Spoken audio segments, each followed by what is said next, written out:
একসাথে কলিজার দুই ধনকে হারিয়ে এভাবেই শোকে কাতর হয়ে মাতম করছেন এক বাবা। তার পুত্র শোকের আত্মচিৎকারে বিষাদ ছড়িয়ে পড়েছে পুরো এলাকায়।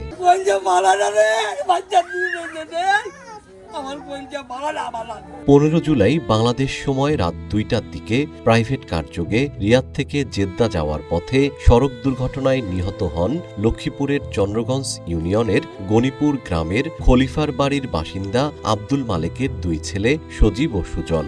একসঙ্গে দুই ছেলেকে হারিয়ে পাগল প্রায় নিহতের মাও।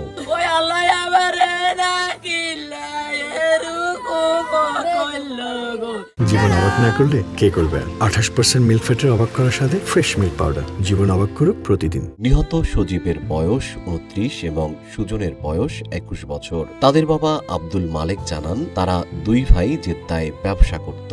ঘটনার দিন তারা দুইজনই রিয়াদ শহরে ব্যবসায়িক মালামাল কিনতে যায়। কাজ শেষে জেদ্দা ফেরার পথে তাদের গাড়িটিকে বিপরীত দিক থেকে আসা একটি গাড়ি সজোরে ধাক্কা দেয়। এতে তাদের গাড়িটির সামনের অংশ দুমড়ে মুচড়ে যায়। এ সময় গুরুতর আহত হয়ে সজীব ও সুজন মারা যায়। একই সঙ্গে দুই ভাইয়ের মৃত্যুর খবরে শোকে ভাসছে পুরো গ্রাম। সন্তানদের মরদেহ দ্রুত দেশে ফিরিয়ে আনতে সরকারের সংশ্লিষ্ট কর্তৃপক্ষের সহযোগিতা চেয়েছেন আব্দুল মালেক।